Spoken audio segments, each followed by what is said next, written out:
প্রিয় দর্শক, আজ 21 মার্চ 2026, ঈদুল ফিতরে কে কেমন আছেন বিশেষ প্রতিবেদনে আজকে চলে আসলাম ঢাকা মহানগর উত্তর পল্লবী থানাধীন এলাকায় স্বনামধন্য একটি ওয়ার্ড, 5 নং ওয়ার্ড।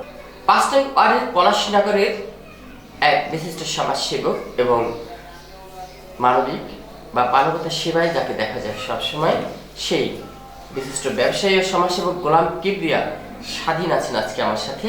একটু জানতে চলে আসলাম কেমন আছে আত্মীয় স্বজন বন্ধু মহল নিয়ে, এই পলাশ নগরের বাসী নিয়ে, 5 নং ওয়ার্ড বাসী নিয়ে স্বাধীন সাহেবের সাথে আজকে একটু কথা বলছি। আসসালামু আলাইকুম। ওয়ালাইকুম আসসালাম। এনসিপিটিভির পক্ষ থেকে আপনাকে অভিনন্দন। সেই সাথে একটু জানতে চাই, পালিয়ে বেড়াতে হয়েছে আপনাকে আওয়ামী লীগের সময়, তো এখন উন্মুক্ত স্বাধীন বাংলাদেশে কেমন আছেন একটু প্লিজ বলবেন।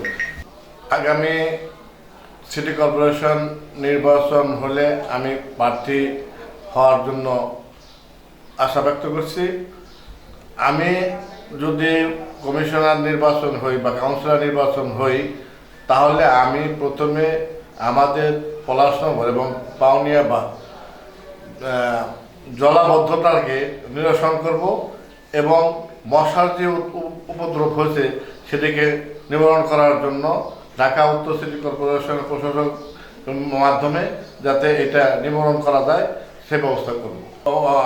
পল্লবীর উপনগর থানার অভিভাবক, ঢাকা মহানগর উত্তরের আহ্বায়ক আমিনুল হক ভাই সাহেব ইতিমধ্যেই মাদক দ্রব্য নিয়ে বিভিন্ন অনুষ্ঠান করেছেন এবং এই মাদক দ্রব্য যাতে নির্মূল করা যায় তার সাথে থেকে আমরা কাজ করার জন্য আহ্বান করছি।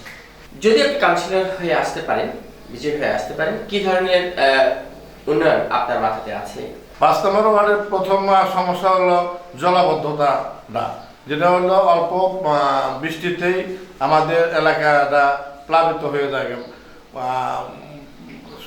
স্কুল কলেজের ছাত্রছাত্রী যাইতে পারে না এবং মানুষের দুর্ভোগের শেষ নাই এবং মশার উপদ্রবটা বেশি। এবং এই জলাবদ্ধতার কারণটা হলো আমাদের ড্রেনেজ ব্যবস্থাটা 60 ফিট থেকে এখন সংকীর্ণ হয়ে একেবারে ছোট শুরু হয়ে গেছে, যে কারণে এই জলাবদ্ধতাটা হয়। বিভিন্ন ভূমিদস্যুরা এরা দখল করিয়া জলাবদ্ধতাকে আটকে রেখেছে, যে কারণে পানি নিষ্কাশন হতে পারতেছে না। তাই এই প্রথমে আমাদের কাজটা হবে এই 60 ফিট উদ্ধার করে এবং এই জলাবদ্ধতা যাতে না হয় সেজন্য ড্রেনেজ ব্যবস্থাটাকে প্রসার করা। আচ্ছা, ঢাকা 16 আসনের অভিভাবক হিসেবে এখনো আপনারা যাকে মানছেন, যাকে দেখছেন, সেই হৃদয় স্পন্দন 16 আসনের আমিনুল হক, বর্তমান যুব ও ক্রীড়া প্রতিমন্ত্রী আমিনুল হক সাহেব, তার নেতৃত্বে আপনারা আছেন। তো এখন একটু জানতে চাই অনুভূতি, মানে এই যে আমিনুল হক সাহেব যে মন্ত্রী হয়েছেন টেকনো প্রোটোকল, একটু এই বিষয়টা প্লিজ।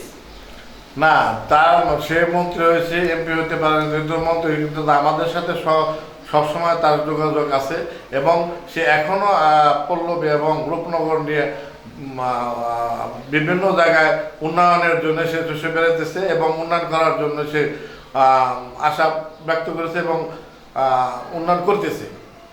চলো আপনার 5 নম্বর ওয়ার্ডে বিষয়ে আমরা আরেকবার একটু জানতে চাই যে এখনো মাদক নির্মূল হচ্ছে না। বিভিন্ন আপনার আশেপাশে বস্তি লেভেল, মধ্যবিত্ত লেভেল, অনেক ফ্ল্যাটে ঢুকে গেছে এই মাদক ব্যবসায়ীরা। এগুলি পুলিশ নিয়ন্ত্রণ করতে পারছে না অনেক নেতাকর্মী। তো এটা কিভাবে আপনি কৌশল অবলম্বন করবেন একটু?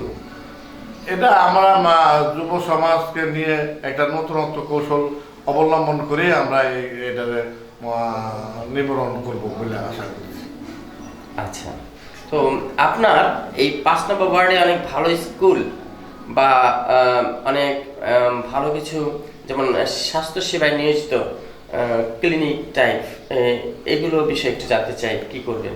আমরা আসলে অবশ্যই আমরা পারিবারিক একটা ক্লিনিক করার জন্য ইতিমধ্যে আমরা আমির ভাইয়ের তো যোগাযোগ অ্যাপ্লিকেশন করেছি যে যাতে পারিবারিক একটা ক্লিনিক আমাদের 5 নম্বর ওয়ার্ডে থাকে, যাতে আমরা সবসময় এটা সেবা নিতে পারি। আচ্ছা, আমি সর্বশেষ প্রশ্ন আপনার কাছে, মধ্যবিত্তদের মাঝে তারেক রহমান সাহেবের ফ্যামিলি কার্ড আসবে। তো অনেক লোকজন এখনো বুঝতেই পারছে না কিভাবে আবেদন করবে, কিভাবে আনবে। এই বিষয়ে স্বেচ্ছাসেবক হিসেবে আপনি কি পরিকল্পনায় আছেন, হেল্প করবেন কিভাবে?